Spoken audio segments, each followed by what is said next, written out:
KBRA satu jiwa, KBRA satu hati.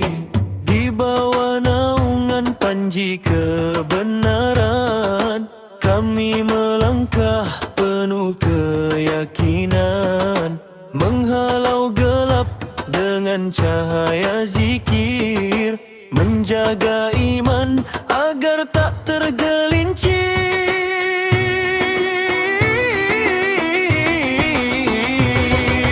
KBRA berhimpun dalam satu barisan, benteng akidah dari segala gangguan.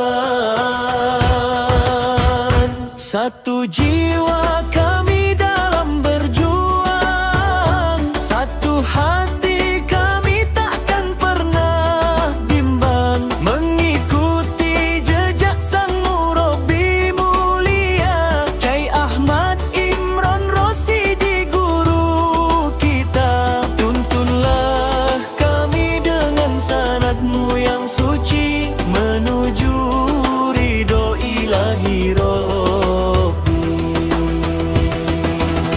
Jalan Aswaja adalah jalan kami, berlandaskan sunnah dan cinta sejati. Bersama Kyai Ahmad Imran Rosidi, kami berjanji setia sampai mati. Satu komitmen, satu perjuangan, KBRA jaya dalam keberkahan, KBRA jaya dalam keberkahan. Bukan sekadar kata tapi pengabdian, Ruqyah Aswaja menebar kedamaian, menolong sesama, mengharap syafaat, menjadi benteng bagi seluruh umat. Wahai murabi, bimbinglah langkah kami agar tak sesat di rimba dunia ini. Ilmumu bagai pelita di tengah malam, membawa syifa, membawa salam. Kami di sini siap berkhidmat untuk agama, bangsa dan umat.